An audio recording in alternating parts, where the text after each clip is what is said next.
Il sindaco di Raffadali, Cuffaro, interviene sulla viabilità in provincia di Agrigento dopo gli ultimi accadimenti che hanno messo ancora di più a serio rischio le condizioni generali dei trasporti e della viabilità,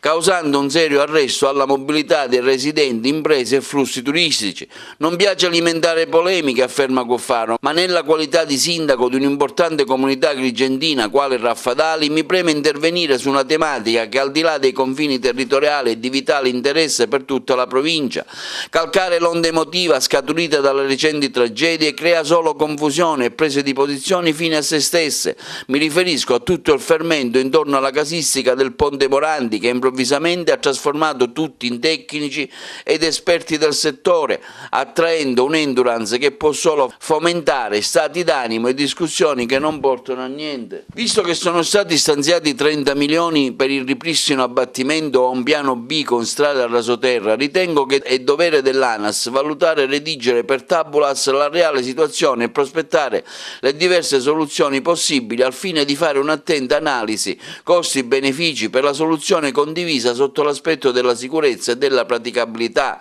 nell'interesse della sicurezza dei cittadini. Il Cagliari dei Dolanzi in provincia di Agrigento è lunghissimo, in qualsiasi posto del mondo la soluzione per abbattere e ricostruire un ponte di 200 metri si sarebbe chiusa in pochi mesi. In provincia di Agrigento mi riferisco al ponte Petrusa. In più di 2 anni non si è ancora realizzato e ha messo in serie difficoltà le due grosse comunità di Favara e Agrigento e un tratto di autostrada che non ha via di uscita. Sul viadotto Agragas da autorevoli assessori del governo Musumeci, prima di una presa di posizione sull'abbattimento del viadotto, mi sarei aspettato una maggiore cautela, stante che ancora non c'è una relazione tecnica definitiva e neanche una seria analisi sulle possibili soluzioni da adottare. Io mi sento di affermare che l'unico intervento che noi tutti possiamo fare è quello di sollecitare, stimolare e controllare l'ANAS affinché si adoperi e intervenga con sollecitudine. La chiusura della canna nord della galleria Santa Lucia in direzione Raffadali, chiusa temporaneamente fino al 30 novembre solo per verifiche sullo stato di vetustà, ha già congestionato il traffico in entrata e uscita da Agrigento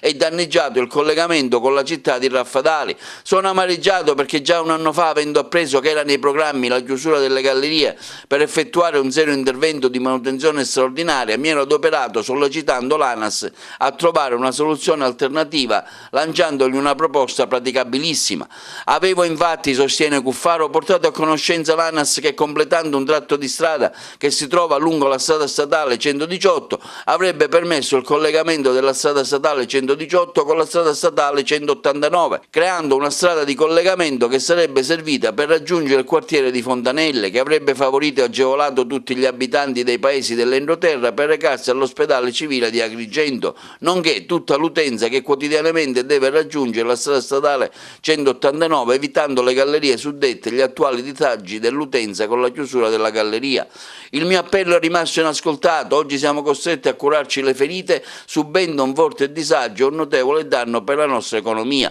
Chiederò pertanto un incontro urgente con i tecnici dell'ANAS per avere la reale contezza della situazione della galleria Santa Lucia, la quale chiusura sta recando gravi disagi quotidiani ai traffici economici, al raggiungimento dell'ospedale, ai pendolari. Si devono avere i tempi certi per la riapertura e la prospettiva di una via alternativa evidente e di facile percorrenza. Non è possibile, conclude Cuffaro, che i cittadini debbano continuare a pagare le tasse che servono a mettere in sicurezza le strade e la loro percorribilità, quando invece ciò non si verifica e sono costretti a subire disagi e disservizi oltre misura per mancanza di interventi dovuti dall'ANAS e dagli altri enti preposti.